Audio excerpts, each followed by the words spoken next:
ready? Here we go. Shout out time. Here's a shout out just for you. You support me, so I support you. This shout is for our friend Stephen and Yhana, I think it is. Remember, I'm terrible at names. It's Yhana, so maybe it's Hannah, I don't know. Anyway, they are a duo of adventure seekers. They record their family adventures. Same. They treasure hunt. I haven't done that, but maybe. We're thinking about it. Gotta get the budget to get the tools first, though. Visit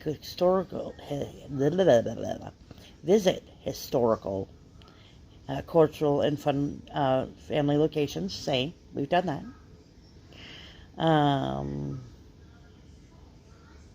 Apparently Stephen, Stefan? Stephen? I don't know. Is an author. Joe is writing a book. Historian, photographer. Havana loves YouTube, ice cream, and theme parks. Me too. So if you're into family blogs, history, that kind of stuff, kind of like our channel, check them out. Like, share, comment. Let them know that we sent you by. Have a good day. All right, tell us a wonderful history of something. Well, it was put up as a suggestion, and so I thought, why not? Let's have some fun. It's not quite there yet, and I'm not talking about the November elections. We're talking about Halloween. Now, for the basic gist of this, October 31st. It's the eve of the Western Christian feast of All Hallows Day, which comes on November the 1st. It's a time of the liturgical year dedicated to remembering the dead, including saints, martyrs, and all the departed. All Hallows Eve on the 31st. One of these theories that they love to kick around is that many of the Halloween traditions were influenced by the Celtic harvest festivals, the Gaelic festival Samhain, which are believed to have pagan roots. Some go further to suggest that Samhain may have been Christianized as All Hallows Day, along with its eve, by the early church. Other academics believe Halloween began solely as a Christian holiday, being the vigil of All Hallows Day. Celebrated in Ireland and Scotland for centuries, the Irish and Scottish immigrants took Halloween customs to North America in the 19th century. And they go through American influence. Halloween is spread to other countries by the late 20th and 21st century. Now, popular Halloween activities. How many of you have done these? Let's see, raise of hands. We've got trick-or-treating. Nope. Attending Halloween costume parties. Nope. Carving pumpkins into jack-o'-lanterns. Nope. Lighting bonfires. Definitely not. Apple bobbing. Nope. Divination games. Nope. Playing pranks. Nope. Visiting haunted attractions. No. Telling scary stories. Uh-uh. Watching horror or Halloween feet. Never. And only half of those are right. I was going to say, how many times have you lied in that sentence? Now, it does say that some people practice the Christian religious observances of All Hallows Eve, attending church services and lighting candles on the graves of the dead. I've actually attended the All Hallows Day parties at the church a couple of times, although it was not nearly as fun as trick-or-treating. Lighting candles on the graves of the dead. As many graves as we've gone to, I'm surprised we haven't done that. As windy as it is, I don't know that we could do that. We'd probably start a fire or three. I was just thinking that would be fun to do, but then I was just like... Yeah, the last 4 days it's been so gusty, I wouldn't even trust it. Interestingly enough, it says that for some, it's also considered a secular celebration. Some Christians historically abstained from meat on All Hallows Eve, a tradition reflected in the eating of certain vegetarian foods on this vigil day, including apples, potato pancakes, and soul cakes. Now, the history, this is where we get to dig a little bit deeper, thought to have roots in Christian beliefs and practices. The English word Halloween comes from All Hallows Eve, being the evening before the Christian holy days of All Hallows Day, All Saints Day on November 1st, and All Souls Day on November the 2nd. And since the time of the early church, major feasts in Christianity, such as Christmas, Easter, and Pentecost, had vigils that began the night before, as did the Feast of All Hallows. These 3 days, collectively called All Hallowtide, are a time when Western Christians honor all saints and pray for the recently departed souls who have yet to reach heaven. Commemorations of all saints and martyrs are held by several churches on various dates, mostly though in the springtime. 4th century Rome and Edessa, it was held on May 13th, and on the 13th of May 1609, Pope Boniface IV rededicated the Pantheon in Rome to St. Mary and all martyrs. This was the date of Lemira, an ancient Roman festival of the dead. Now, up comes the 8th century. Pope Gregory founded an oratory in St. Peter's for the relics of the holy apostles and all saints, martyrs, and confessors. And some sources say it was dedicated on the 1st of November, while others say it was on Palm Sunday in April 732. By 1800, there was evidence the churches in Ireland and Northumbria, which is northern England, were holding a feast commemorating all saints on the 1st of November. Alcuin of Northumbria, a member of Charlemagne's court, may have introduced this 1st November date in the Frankish Empire. In 835, it became the official date in the Frankish Empire. Some suggest this was due to a Celtic influence, while others suggest it was a Germanic idea, although it is claimed by both the Germanic and Celtic-speaking peoples, commemorating the day at the beginning of winter. Now, interestingly enough, the beginning of winter by calendar is the 21st of December, right before Christmas. Now, this may have been seen as the most fitting time to do so, as the time of dying in nature. It is also suggested that the change was made on practical grounds, that Roman summer could not accommodate a great number of pilgrims who flocked to it, and perhaps because the public health concerns over Roman fever, which claimed a number of lives during Rome's sultry summers. By the end of the 12th century, it had become the holy days of obligation in Western Christianity, involved such traditions as ringing church bells for the souls in purgatory. It is also customary for criers to dress in black to parade the streets, and those all-black parades, ringing a bell for a mournful sound, and calling on good Christians to remember the poor souls. The All-Hallowtide custom of baking and sharing soul cakes for all Christian souls has been suggested as the origin for trick-or-treating. This custom dates back as far as the 15th century, and has been found in parts of England, Wales, Flanders, Bavaria, and Austria. Now, groups of poor people, often children, would go door to door during All Hallowtide, collecting the soul cakes in exchange for praying for the dead, especially for the soul of the giver's friends and relatives. This was also called souling. Soul cakes were also offered for souls themselves to eat, or the soulers would act as their representatives. As with the Lenten tradition of hot cross buns, soul cakes were often marked with a cross, indicating they were baked as alms. The Shakespeare mentioned souling in his comedy, Two Gentlemen of Verona. Does that mean we should be singing hot cross buns on Halloween? No, only for the Lent. Oh, okay. Yep. Never mind. Yep. I thought it'd be fun to do for Halloween. Well, it could be. One thing also of interest, I know it was more common here in America, but back in the 1800s, there used to be, there was a religion that used to have a person go around town, and he was known as the sin eater. Basically, when a person would die, the family would make a meal, and this person would come and eat that meal, in essence, eating the sin of the departed person so he could gain access to heaven. That seems like a cheap way to get into heaven. That, I just have to have somebody eat my sins. You got to wonder exactly how good the meal was too. This tastes awful. Well, you're eating sin, dude. Think about it, you know. But anyway, while souling, Christians would carry lanterns made of hollowed-out turnips, which could have originally represented the souls of the dead. Jack-o'-lanterns were used to ward off evil spirits, and on All Saints and All Souls Day during the 19th century, candles were lit in homes in Ireland, Flanders, Bavaria, and in Tyrol, where they were called soul lights. That served to guide the souls back to their earthly homes. In many of these places, candles also were lit at graves on All Souls Day. In Brittany, libations of milk were poured on the graves of kinfolk, or food to be left overnight on the dinner table for returning souls, a custom found in Tyrol and parts of Italy.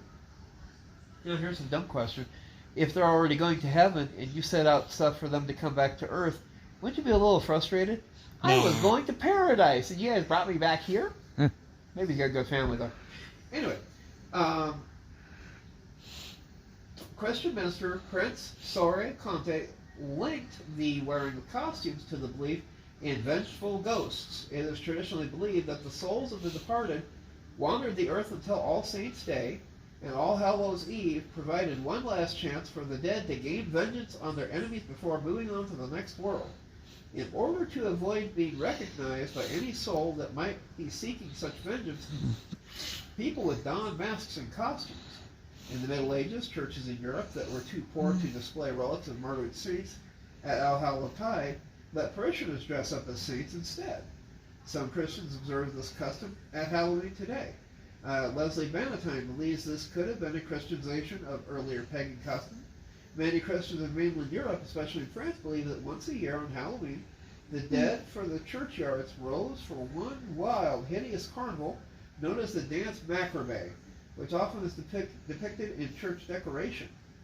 Christian Almond and Rosamond McKittrick write in the New Cambridge Medieval History that the dance macrame urged Christians not to forget the end of all earthly things. The dance macrame was sometimes enacted in European village pageants and court masks, with people dressing up as corpses from various strata of society. And this may be the origin of Halloween costume parties. In Britain, these customs came under attack during the Reformation, as Protestants believed purgatory as a popish doctrine incompatible with the Calvinist doctrine of predestination. State-sanctioned ceremonies associated with the intercession of saints and prayers for souls in purgatory were abolished during the Elizabethan Reform, although All Hallows' Day remained in the English liturgical calendar to commemorate saints as godly human beings. For the nonconformist Protestants, the theology of All Hallows' Eve was redefined. Souls cannot be journeying from purgatory on their way to heaven, as Catholics frequently assert. Instead, so-called ghosts are thought to be actually evil spirits. Evil! You hear that, guys? You're all evil. They're laughing and giggling a lot. Now, my personal belief is that the reason why we have spirits and ghosts, when a person dies, either suddenly or violently, basically it's like their soul gets knocked from their body. Kind of like Spider-Man. Exactly. And what happens is basically they are stuck here until either A, they finish the task that they were set out to do, or B, they realize that, it is done, and then they can go to either, heaven or the other place. Interestingly enough, there is still quite a wonderful debate going on because regular Christians don't believe in purgatory. Catholics do. Because purgatory is kind of a stopover point. Yeah. There was something also I remember reading. I thought that was Earth, though. Just kidding. Well, pretty much anymore. A lot of people believe that people that who have not reached the age of reasoning also go to purgatory, which means it's probably full of kids that are going, where the heck is this place? But anyway, souls cannot be journeying from purgatory on their way to heaven, as Catholics frequently believe and assert. Heaven, as Catholics, instead, the so-called ghosts are thought to be actually evil spirits. Other Protestants believe in an intermediate state known as Hades, the bosom of Abraham. In some localities, Catholics and Protestants continue souling, candlelit processions, and ringing church bells for the dead. The Anglican Church actually eventually suppressed the bell ringing. Mark Donnelly, a professor of medieval archaeology, and historian Daniel Deal write that barns and homes were blessed to protect people and livestock from the effects of witches, which are believed to accompany the malignant spirits as they traveled the earth. 1605, Hallowtide was eclipsed in England by Guy Fawkes Night, 5th of November, which appropriated some of the customs. In England, the ending of official ceremonies related to the intercession of saints led to the development of new unofficial Hallowtide customs. In the 18th, 19th century, rural Lancashire, Catholic families gathered on hills at the night of All Hallows' Eve. One held a bunch of burning straw on a pitchfork while the rest knelt around him, praying for the souls of relatives and friends until the flames went out. This was known as teen light. There was a similar custom in Herefordshire, the lighting of the Tyndall fires in Derbyshire. Some suggested these Tyndalls were originally lit to guide the poor souls back to earth. In Scotland and Ireland, old Hallowtide customs that were at odds with the Reformed teachings were not suppressed, as they were important to the life cycle and rites of passage in local communities, and curbing them would have been difficult. Now, parts of Italy, until the 15th century, families left a meal out for the ghosts of relatives before leaving for church services. In the 19th century Italy, churches staged theatrical reenactments of scenes from the lives of the saints on All Hallows Day, with participants represented by realistic wax figures. 1823, the graveyard of the Holy Spirit Hospital in Rome presented a scene in which bodies of those who recently died were arrayed around a wax statue of an angel who pointed upward towards heaven. In the same country, parish priests went to house, asking for small gifts of food, which they shared among themselves throughout the night. In Spain, they continued to bake holy special pastries called bones of the holy, and set them on graves. And at cemeteries in Spain and France, as well as in Latin America, priests lead Christian processions and services during All Hallowtide, after which people keep an all-night vigil. In the 19th century, San Sebastian, there was a procession to the city cemetery at All Hallowtide, an event that drew beggars who appealed to the tender recollections of one's deceased relations and friends for sympathy. So the poor people went to the graveyard to beg for money? Apparently. That seems like grave robbing. No, they're walking by, hey, alms for the poor, you know. Now, it says today's Halloween, now this is part of the Gaelic folk influence. It says, today's Halloween customs are thought to have been influenced by folk customs and beliefs from the Celtic-speaking countries, some of which who believe to have pagan roots. Jack Santino, a folklorist, writes that there were throughout Ireland an uneasy truce existing between customs and beliefs associated with Christianity and those associated with religions that were Irish before Christianity arrived. The origins of these Halloween customs are typically linked to the Gaelic festival Samhain. Samhain is one of the quarter days in the medieval Gaelic calendar and has been celebrated on the 31st of October to the 1st of November in Ireland, Scotland, and the Isle of Man.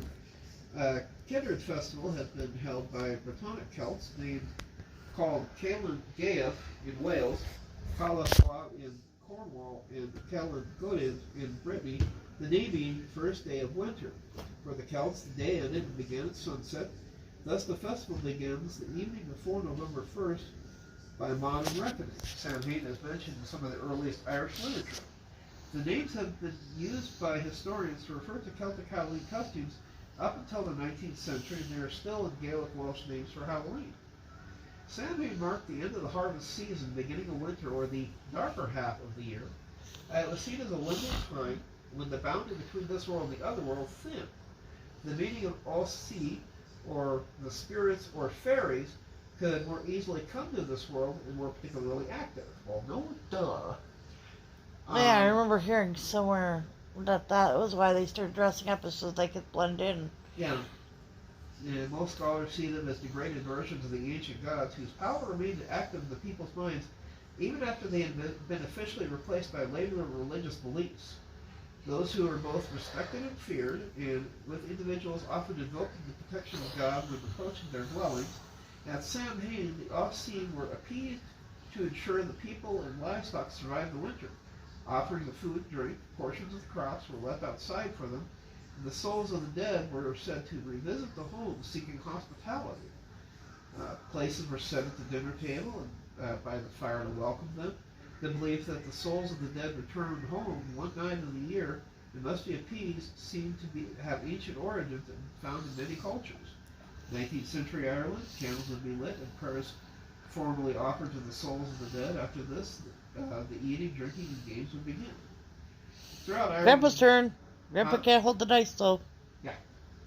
Now, throughout Ireland and Britain, especially in the Celtic-speaking regions, the household festivities include divination rituals and games intended to foretell one's future, especially regarding death and marriage. Apples and nuts were often used, and customs include apple bobbing, nut roasting, scrying or mirror gazing, pouring molten lead or egg whites into water, dream interpretation, and others. Special bonfires were lit, and rituals involving them. The flames, smoke, and ashes were deemed to have protective and cleansing powers. In some places, torches lit from the bonfire were carried sunwise around homes and fields to protect them. A bonfire, a torch with high wind around a field, that doesn't sound very safe. No, it sounds perfectly safe. Boosh. Especially this time of year where everything's dry. Yeah, kindling. Totally. Yeah. And it suggested that fires had a kind of imitative or sympathetic magic. They mimicked the sun and held back the decay and darkness of winter. They also used for divination to ward off evil spirits. In Scotland, these bonfires and divination games were banned by the church elders in some parishes. In Wales, bonfires were lit to prevent the souls of the dead from falling to earth. Later, these bonfires kept away the devil.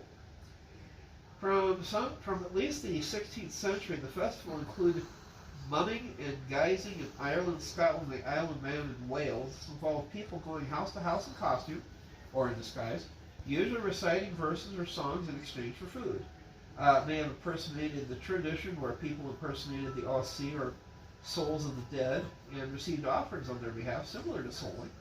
Impersonating these beings or wearing a disguise was also believed to protect oneself from them. And I have a picture of people in costume going door to door singing, instead of Christmas carols, Halloween songs. Yeah.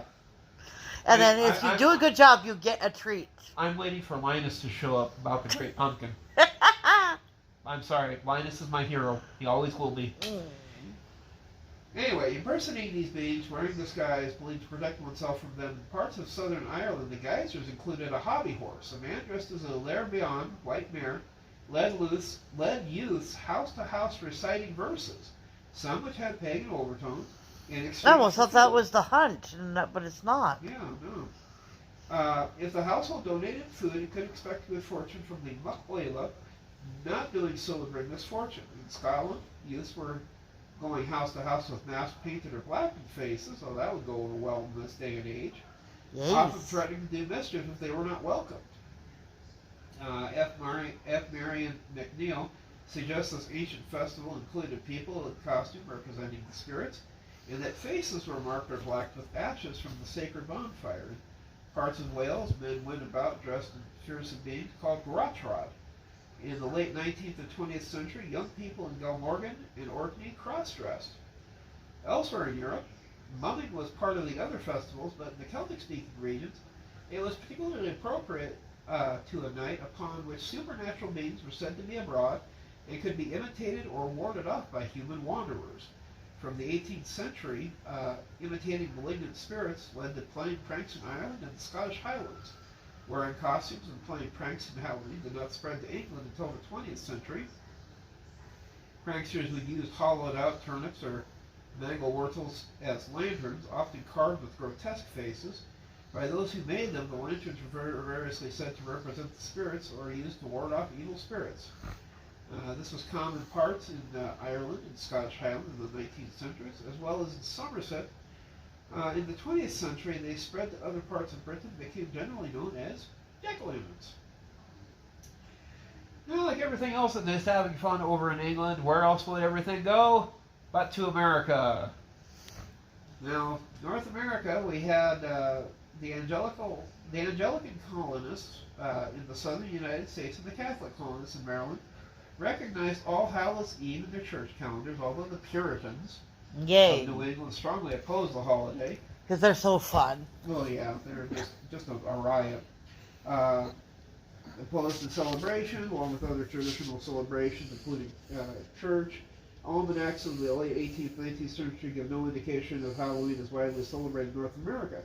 It wasn't until the mass Irish and Scottish immigrations of the 19th century that Halloween became a major holiday in America. Most American Halloween traditions were inherited from the Irish and Scots, though in Cajun areas, a nocturnal mass was said in cemeteries on Halloween night. Candles had been blessed, were placed on graves, and families sometimes spent the entire night at the graveside. Originally confined to these immigrant communities, it was gradually assimilated into mainstream society and was celebrated coast to coast by people of all social, racial, and religious backgrounds in the early 20th century. Through American influence, these Halloween traditions spread to many other countries, in the late 20th, 21st century, and including back to mainland Europe. So, but primarily nowadays, it would almost seem weird for people to not celebrate Halloween. I mean, it's one thing that people would look forward to, and I mean, even during the pandemic, there was efforts made to either work around it. I mean, people were already wearing masks. Why not? And I know around here, one of the things that they always worried about, obviously, stranger danger and all that stuff, is that more of the haunted houses and the festival type things were taking places at churches. Locally, we have one place called Open Bible that's on the way out towards the airport. Every year, you go there, you get a sugar buzz just walking down the rows. But you could take your family, go trick or treating down there. The only problem we got towards the end was that there were so many people. Dave would just be hardwired for the entire night. Angel didn't like that many people. It was very crowded. But for a lot of kids, it is one time of the year, and even the adults, they love to dress up and they love to have some fun. Take and go out trick or treating. One time I even wore chainmail and got accused of being Moses. Moses didn't wear chainmail, guys. Are you sure about that? Pretty sure. It just kind of post-dated him just a little bit because, Moses was around a long time ago, and I think chainmail finally started kicking into play. Let's see, when did they start having chainmail? Probably 12th, 14th century? Because I know they were using leather armors first. And it was also really funny because, here's another historical fact. They didn't have metal spears, metal tips for spears, back in biblical time. Samson actually was rather pissed off about that, and he snapped the spear like a twig. And the people of the country, let's not make him mad whatever we do. Yeah, good idea. But, for Halloween, you think about the fun you would have as a kid, And I mean, when I was a kid, you had those really weird plastic masks. You'd have a cape. Back when I was a kid, it was such an easier, simpler time, too.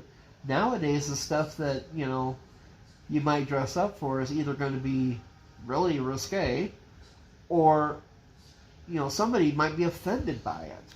No, they still have plastic Masks. flasks, Yeah. especially for kids and young adults, and What's that Halloween shop that everybody looks forward to every year? Spirit of Halloween. Yeah. Go. Me and Angel one time went and wandered through that place, and she was like, A lot of people have posted they're wandering through there. I haven't been there in a while. oh yeah. I think ours was like maybe 4 years ago, 3, 4. Do we even have one this year? I don't think I've seen one in town this year. I'm trying to remember where it is this year. Because it used to be up there on Haynes. Yeah, I don't remember seeing it when we went by there, but Maybe it's up at the mall this year. I wasn't really paying attention Yeah. there, so. But anyway, folks, this was a quick tour into the histories of Halloween and its origins, from both being a Christian religion to copycatting a pagan holiday. I hope you folks have some fun, and we will catch you guys in a couple more days. We'll shoot up another video for you. Because we figure out what we want to do for Thursday. Exactly.